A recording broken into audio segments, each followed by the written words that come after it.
Elon Musk a accusé l'organisation de George Soros de vouloir la destruction de la civilisation européenne.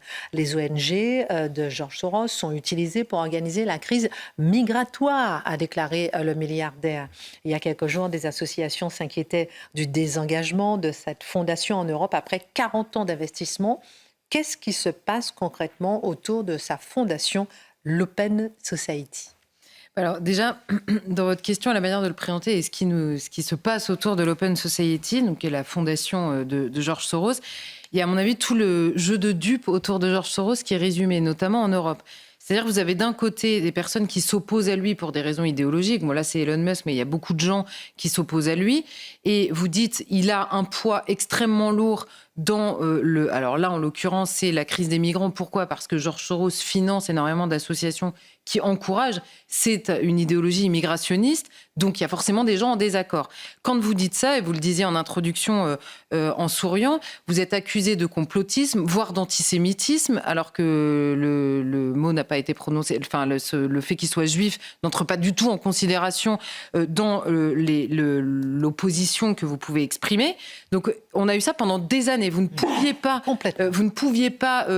parler de George Soros, faire un papier sur George Soros, mettre George Soros en une, sans qu'on vous dise vous êtes complotiste ou antisémite. Et dans le même temps, là, en ce moment, on a la Fondation Soros qui a annoncé pendant l'été un changement de priorité, un changement de stratégie. Et on a, alors je prends l'exemple du Monde, parce que le titre, vraiment, ça m'a fait sourire. Le titre du Monde, à Bruxelles, le retrait annoncé de la Fondation Soros inquiète les ONG.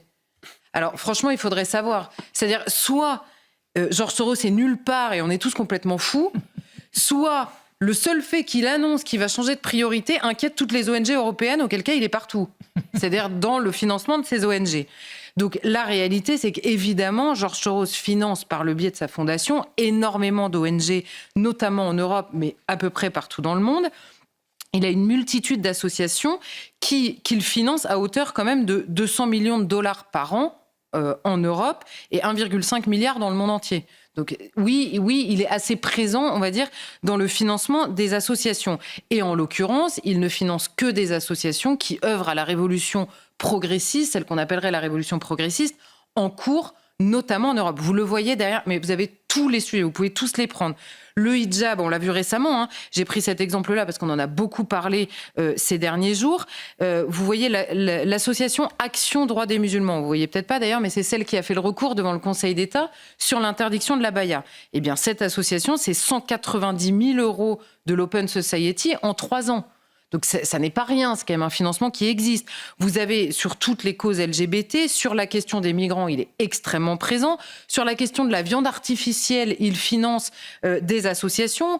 L214 obtient aussi de l'argent de l'Open Society et il recouvre tout ça en vous disant on lutte pour la préservation de l'état de droit, le revoilà, et contre la corruption. Donc évidemment, avec des mots pareils, personne ne peut être pour. Et pour la sauvegarde de la démocratie, évidemment, c'est le 3e pilier. Mais vous voyez que derrière, ce sont des causes extrêmement précises sur lesquelles les gens ne sont pas d'accord. Et en fait, c'est normalement dans un débat, les gens ont le droit de ne pas être d'accord. Et fin juin, la Fondation a annoncé un changement de stratégie. En gros, après 40 ans d'investissement massif au cœur de l'Europe, le fils de George Soros, qui s'appelle Alexander, qui a repris la boutique, a expliqué, mais ça fait 3 ans qu'il explique qu'il y a un changement de stratégie. Et là, il dit, alors parce que ça a provoqué en effet un émoi extrêmement fort au cœur de l'Europe, et le fils a publié une tribune, et il explique, il dit, l'Europe reste une importance stratégique considérable pour le travail de l'Open Society, et la Fondation a précisé qu'elle continuerait à financer des groupes de la société civile à travers l'Europe. Simplement, le fils a dit on va réorienter une partie significative de nos financements pour soutenir, par exemple, la demande d'adhésion de l'Ukraine à l'Union européenne, la demande alors peut-être plus tardivement des pays de la région des Balkans, donc ils vont beaucoup s'investir dans les Balkans. Il va s'investir pour la reconnaissance et la lutte contre la discrimination pour les personnes roms, et ainsi que dans les universités d'Europe centrale. Vous voyez que l'Europe n'a pas disparu de son champ de vision, simplement il se réoriente. Voilà. Et qu'est-ce qui inquiète tant les associations, les ONG qui peuvent d'une façon ou d'une autre chercher de l'argent ailleurs ? Ce qui inquiète, alors On va reprendre notre complotisme. Ce qui était hier du complotiste est désormais dans la bouche des gens les plus sérieux. J'ai trouvé une citation d'un professeur titulaire de la chaire Jean Monnet de droit de l'Union européenne à HEC Paris. On n'est pas sur le complotiste de base, a priori. Alors, je le cite. « En près de 40 ans, la Fondation Soros a fait énormément pour la démocratisation de l'ensemble du continent, mais elle est devenue quasiment monopolistique, incontournable, sans alternative. » Alors vous prenez la fin de la phrase en disant « l'Open Society est devenu monopolistique, incontournable et sans alternative » il y a 3 mois, attention quand même, quoi. C'était quand même difficile de l'expliquer comme ça. La vérité, c'est qu'il a raison, évidemment. Il a raison dans une certaine mesure, c'est-à-dire qu'il y a d'autres fondations qui financent énormément aussi, avec des sommes aussi grandes, mais simplement l'Open Society a à sa tête George Soros, qui a une personnalité extrêmement particulière, qui veut exister, qui fait beaucoup de bruit, qui s'investit dans beaucoup de débats ici ou ailleurs, d'ailleurs dans le monde, et qui par conséquent attire beaucoup la lumière aussi sur sa fondation. Et on a également le directeur par intérim du Bureau européen de Transparency International, donc qui lutte officiellement contre la corruption, dans ses statuts, mais qui a par ailleurs un très lourd poids politique et idéologique dans la manière à la fois de le faire et de se présenter. Et alors lui, il nous dit « On est déjà en train de voir des financements par des fondations ultra-conservatrices arriver en Europe. Vous avez le droit d'être ultra-progressiste, mais pas ultra-conservateur. Donc c'est bon. Voilà. Et cela va encourager encore plus le populisme. » Nous y sommes. Voilà l'inquiétude. C'est qu'il y a des fondations de tous ordres politiques qui évidemment financent de manière, des ONG avec lesquelles ils sont d'accord, dans la société civile partout en Europe. Et là, on voit arriver des fondations ultra-conservatrices qui n'existaient pas ou peu avant. Et cela va encourager les populistes. Donc on est bien d'accord que là, en l'occurrence, l'ambition, elle est politique. Elle n'est pas simplement humanitaire, c'est pas simplement la corruption. Il y a évidemment une ambition politique. Et ce qu'on comprend dans tous ces discours-là, je ne vais pas tous vous les faire, mais il y a beaucoup de gens qui ont réagi.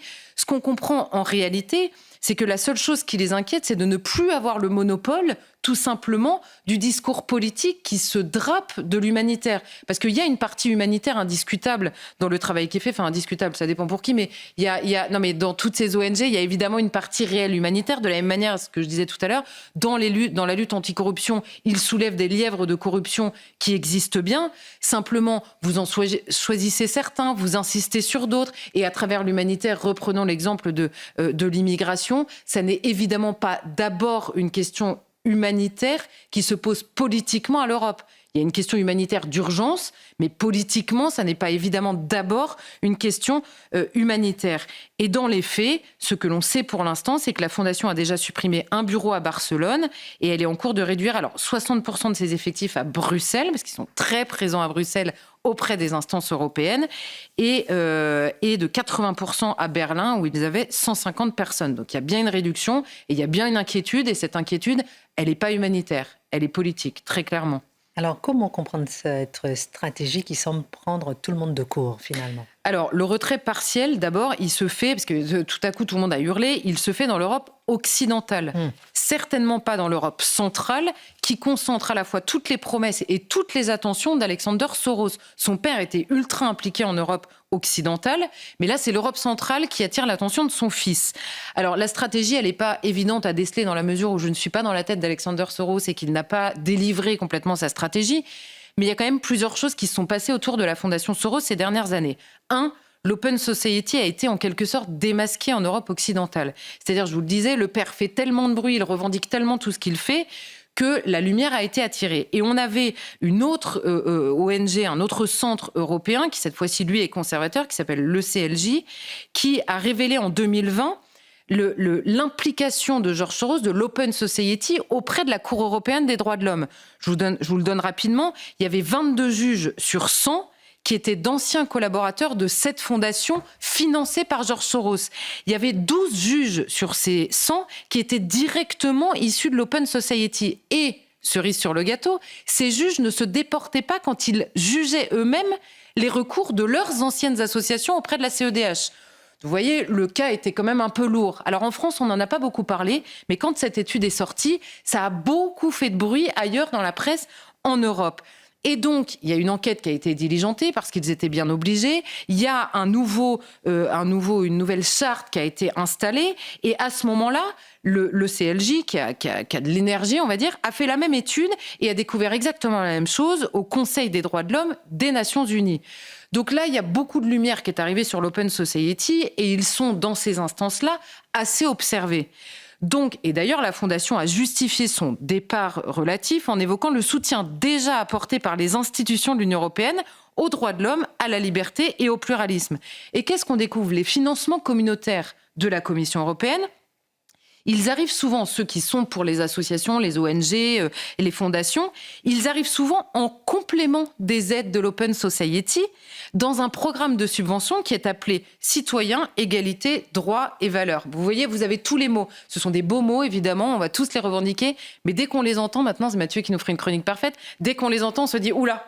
Attention. Bon, et après, on comprend donc la rationalisation du budget par le FIS qui se dit les enjeux politiques pour l'Europe, ils sont maintenant en Europe centrale. Pourquoi? Vous avez des pays d'abord conservateurs, beaucoup plus que l'Europe occidentale, le travail a été fait si je puis dire, qui sont assez pauvres, donc qui ont besoin d'aide et qui par ailleurs ont beaucoup aussi, sont très chargés de corruption dans ces pays-là. Donc il y a beaucoup de travail à faire. Vous pouvez vous installer avec toute la légitimité des atours dont se part l'Open Society et par ailleurs ils ont annoncé en un mot vouloir dépenser beaucoup plus aux États-Unis pendant la prochaine phase électorale. Donc vous retirez des salaires en Europe occidentale qui coûtent cher et par ailleurs il y a aussi énormément d'investissement en Afrique de l'Open Society ces dernières années. Donc vous voyez que l'Open Society ne disparaît pas. Simplement, il y a une stratégie qui se réorganise et qui, pour le coup, est de manière assez compréhensible.